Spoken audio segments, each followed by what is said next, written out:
Nih perhatikan ini.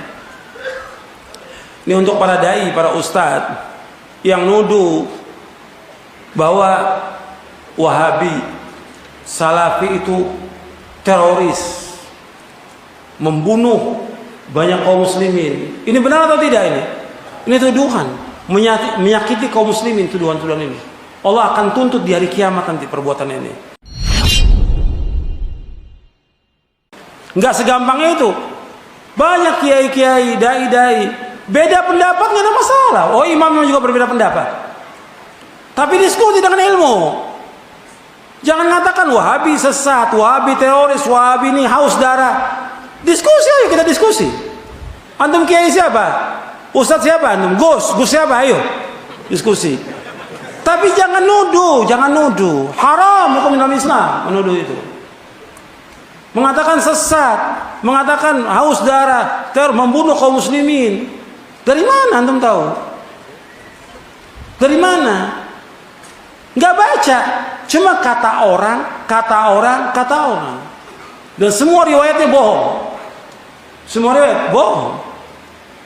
Dan ini kan yang pertama kali membuat seperti ini siapa? Pertama kali orang Syiah. Yang pertama kali orang kafir. Kemudian tuduh lagi yang lain. Ya tentang mereka menuduh Wahabi. Kalau ditanya Wahabi siapa itu Wahabi? Muhammad bin Wahab. Kamu tahu Muhammad bin Wahab dakwahnya dakwah tauhid, mengajak orang kepada kemurnian Islam, mengajak kepada Quran wa sunnah ala fahmi salaf, membersihkan umat supaya mereka memurnikan tauhid kepada Allah, menjauhkan syirik. Beliau ini seorang mujaddid, reformer abad ke-12.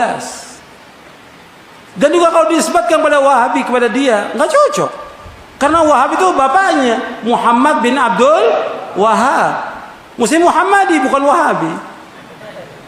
Cuma karena dulu ada firqah yang sesat. Dulu pada abad kedua Hijriah ada firqah yang sesat yang bernama Abdul Wahab bin Abdurrahman bin Rustum. Dari mana? Dari Persia. Dari Persia. Dia tinggal di mana? Di Maroko. Di Maroko dan daerahnya semuanya, Aljazair dan lainnya, dia berkuasa. Warisan dari bapaknya.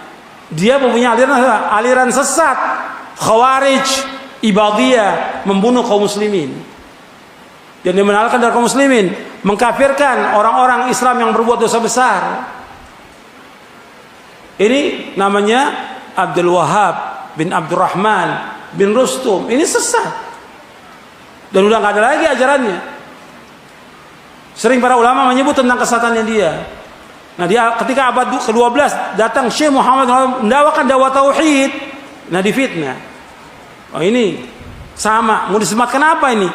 Muhammad bin Abdul Wahab ini mendakwakan dakwah tauhid, menghancurkan kubur-kubur yang tinggi yang dibangun, melarang orang berbuat syirik, melarang orang berbuat bidah.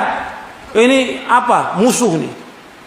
Sehingga para penjajah, orang-orang kafir dari Inggris, Perancis dan yang para penjajah itu, apa yang pas disematkan? Wahabi. Dan gampang. Supaya orang lari dari dakwah ini.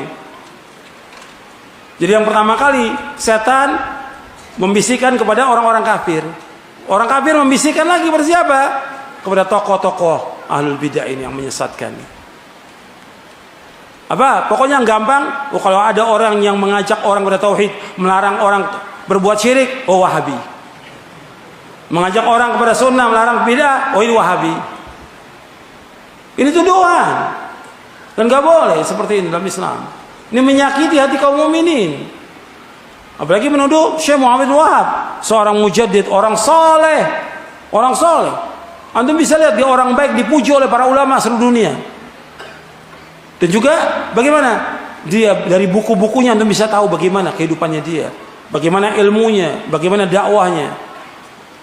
Jadi ini menyakiti yang seperti ini. Maksudnya orang Islam nggak seperti itu. Kita lihat mereka nggak mampu untuk diskusi, nggak mampu untuk adu hujjah. Yang ada apa? Celaan. Sama seperti orang-orang kafir dulu. Orang kafir ketika Nabi mendakwakan dakwah tauhid nggak mampu untuk mengatakan jangan hati-hati kepada Nabi. Apa yang gampang? Orang gila, penyair, tukang sihir, supaya apa? Supaya orang jauh dari dakwanya Nabi SAW. Sekarang yang gampang apa? Wahabi. Kalau ditanya Wahabi apa nggak paham dia, suruh jelaskan. Kayaknya apa sih Wahabi nggak tahu. Jadi ini tuduhan, dan tuduhan ini berat di dunia, berat di akhirat juga. Makanya di sini akan dituntut oleh Allah, dan ini kebohongan. Dia akan memikul apa? Kebohongan dan dosa yang nyata sampai hari kiamat. Cukup sampai di sini kajian kita. Wassalamualaikum warahmatullahi wabarakatuh.